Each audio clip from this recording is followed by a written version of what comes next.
You're watching Al Jazeera. I'm Sahil Rahman. These are our top stories. In a historic move, the Spanish Prime Minister has stripped Catalonia of its autonomy and ordered snap regional elections. It came within an hour of the Catalan Parliament issuing a declaration of independence. First delayed, now suspended indefinitely. Kenya's Election Commission calls off voting in 4 opposition strongholds amid fears of more violence.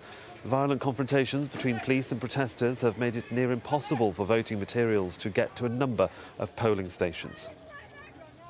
US media are reporting that a federal grand jury in Washington, D.C. has approved the first charges in the investigation over Russian meddling in the 2016 US presidential election. The charges, led by Special Counsel Robert Mueller, are said to be still sealed under orders from a federal judge. It isn't yet known what the accusations are, but anyone charged could be taken into custody as soon as Monday.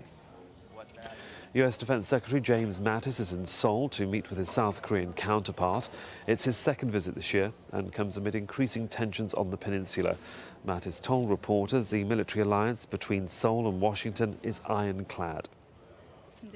The United States does not accept a nuclear North Korea. Make no mistake, any attack on the United States or our allies will be defeated.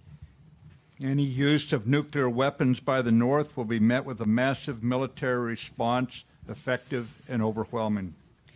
In South Africa, 2 white farmers found guilty of forcing a black man into a coffin and threatening to burn him alive have been jailed. They were both sentenced to more than 10 years each. The assault on Victor Milachwa was captured on mobile phone. Australia's Foreign Minister will become acting Prime Minister in the aftermath of the legal ruling that's forced the country's second in charge to step down. The country's highest court found that Barnaby Joyce and 4 other politicians were ineligible to stay in office because of their dual citizenship.